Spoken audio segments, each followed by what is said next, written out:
Hello everyone, स्वागत है आपका सक्सेस माइंड क्लासेस में। तो आज हम जो है प्राइम मिनिस्टर से रिलेटेड एमसीक्यू करेंगे। काफ़ी इम्पोर्टेंट है और आपके अपकमिंग एग्जाम्स में हो सकता है कि कोई ना कोई क्वेश्चन आ जाए। तो चलिए स्टार्ट करते हैं बिना किसी देरी के। पहला question, who is consider the de facto executive authority in India. तो एक वर्ड है इसमें डी फैक्टो और एक होता है डी ज्यूरी। तो दो वर्ड आपको मैं थोड़ा सा बता देता हूँ।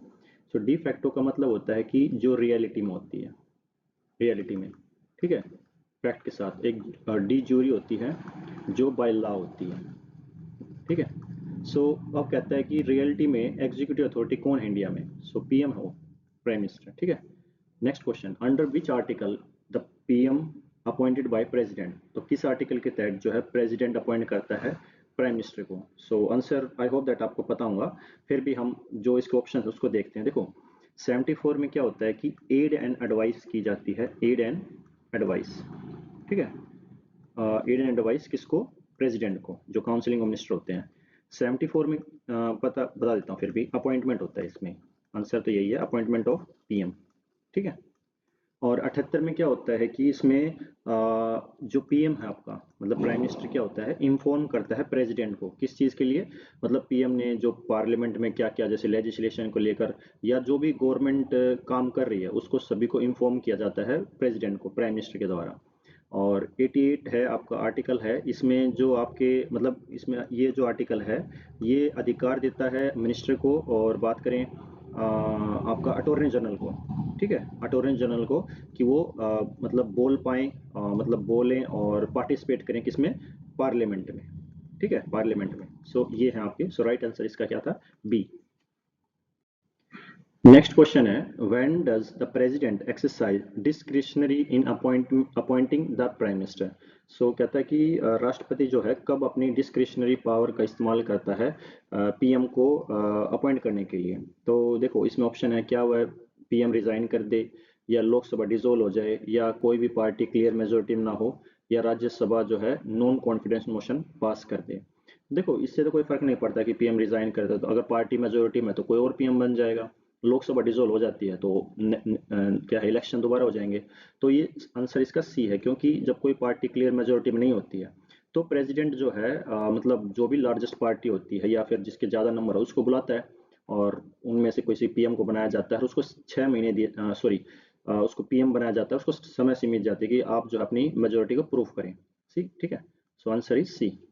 सो 4 है, who was appointed PM in 1979 after the fall of Morarji Desai government. तो मोरारजी देसाई गवर्नमेंट मतलब ऑब्वियसली बात है ये गिर गई थी 1979, तो उसके बाद जो है किसने अपॉइंट किया था पीएम को। सो आंसर है राजीव गांधी, चरण सिंह, इंदिरा गांधी, या VP Singh.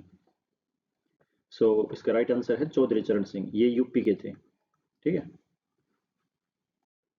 Next question, which court held that non MP can be appointed PM for 6 month. कहता है कि कौन सी कोर्ट ने कहा था कि अगर कोई मेंबर ऑफ पार्लियामेंट नहीं है तो उसको पर पीएम बनाया जा सकता है 6 महीने के लिए। क्या वो दिल्ली कोर्ट थी, या फिर कलकत्ता कोर्ट, सुप्रीम कोर्ट, या बॉम्बे कोर्ट। सो राइट आंसर है इसका सुप्रीम कोर्ट। आपको एक बता देता हूँ कि कौन सा केस था, ये था एस पी आनंद वर्सेस एच डी देवगौड़ा, जो अभी भी मतलब जिंदा है, और उस समय पे ये इनकी क्या थी, घोड़ा।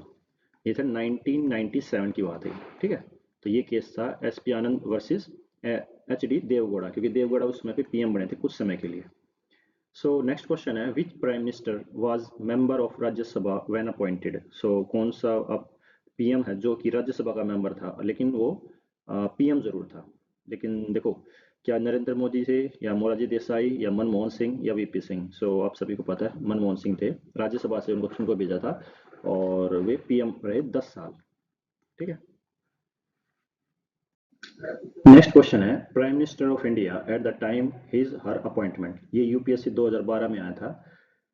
तो इसके कुछ ऑप्शन हैं। तो need necessary be a member of house of parliament but must be member within 6 month. तो कहता है कि मतलब जरूरी नहीं है कि वो मेंबर हो किसी भी हाउस का, चाहे लोकसभा राज्यसभा का, लेकिन उसको 6 महीने के अंदर जो है मतलब मेंबर, मतलब ओबियसली बात है मेंबरशिप लेनी पड़ेगी।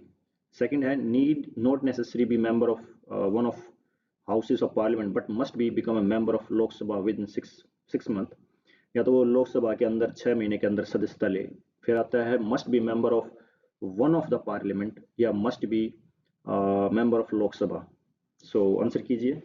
सो देखो इसका आंसर ए है। देखो मैंने अभी जस्ट पीछे बताया था कि पीएम बनने के लिए मेंबर होना चाहिए, मतलब मेंबर ऑफ पार्लियामेंट, चाहे वो राज्यसभा का हो चाहे वो लोकसभा का हो, इसे कोई फर्क नहीं पड़ता चाहे, ठीक है, बस मेंबर होना चाहिए किसी भी का।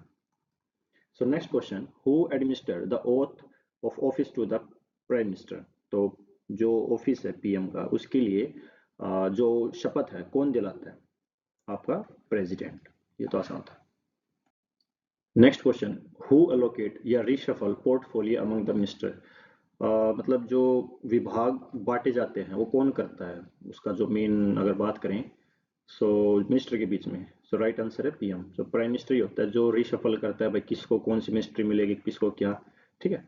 नेक्स्ट है, who among the following was not appointed PM while being a member of Rajya Sabha. Rajya Sabha के मेंबर होते के नाते भी किसको पीएम नहीं बनाया गया था? क्या इंदिरा गांधी, देवगौड़ा, नरेंद्र मोदी या मनमोहन सिंह? सो राइट आंसर है इसका नरेंद्र मोदी, क्योंकि वो लोकसभा के मेंबर, तो क्योंकि ऑब्वियसली बात है लोकसभा से भी चुन के आए हैं कई बार। नेक्स्ट क्वेश्चन है, which article deal with the duties of PM in furnishing information to president. कहता है कि कौन सा आर्टिकल डील करता है कि जो पीएम है वो अपनी इंफॉर्मेशन देता है किसको? प्रेसिडेंट को। मतलब जो भी गवर्नमेंट से रिलेटेड जो भी डिसीजन क्या लिया, मतलब जो भी चल रही हैं गतिविधियां, सो वो प्रेसिडेंट को बताता है किस आर्टिकल के तहत। सो हमने ये सारे आर्टिकल पढ़े थे, तो हमने सी के बारे में पढ़ा था 78।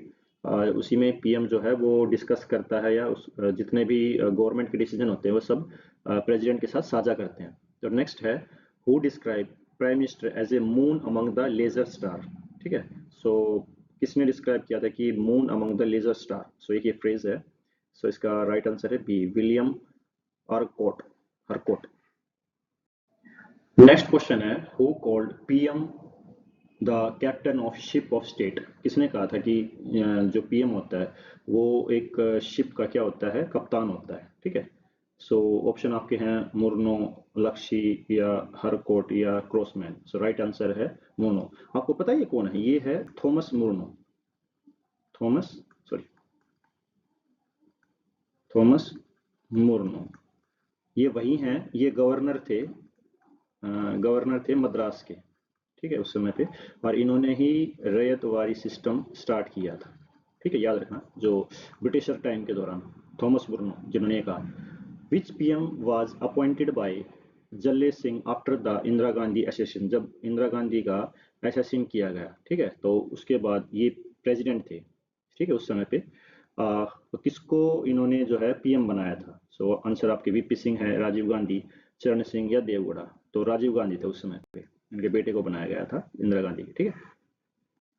नेक्स्ट है, पीएम रिजाइन और डेथ लीड टू। अगर पीएम रिजाइन कर दे या किसी कारणवश उनकी मृत्यु हो जाए तो क्या हो जाता है? सो ऑप्शन है, क्या लोकसभा डिसॉल्व हो जाती है, या काउंसिलिंग ऑफ मिनिस्टर डिसॉल्विंग हो जाती है, या ओनली हिज पोस्ट वैकेंट हो जाती है, या न्यू इलेक्शन होते हैं? सो राइट आंसर है काउंसिलिंग ऑफ मिनिस्टर जो है वो डिसॉल्व हो जाती है, ठीक है। Which of the following role is not perform by the PM. PM के द्वारा कौन सा रोल परफॉर्म नहीं किया जाता है? क्या वो चेयरमैन नहीं होता, या क्राइसिस के समय मैनेजर इन चीफ नहीं होता, या चीफ जस्टिस ऑफ इंडिया, या leader of party in power? So बाकी तो सब होते हैं, लेकिन चीफ जस्टिस तो भाई सुप्रीम कोर्ट में कौन होगा? Chief justice of India, supreme court का तो ये नहीं होता। ओके, सो नेक्स्ट क्वेश्चन है। सो देखो ये क्वेश्चन मैंने लिए हैं यूपीएससी के, थोड़े से जो लग रहे थे कि हाँ मेंस में पूछे जा सकते हैं।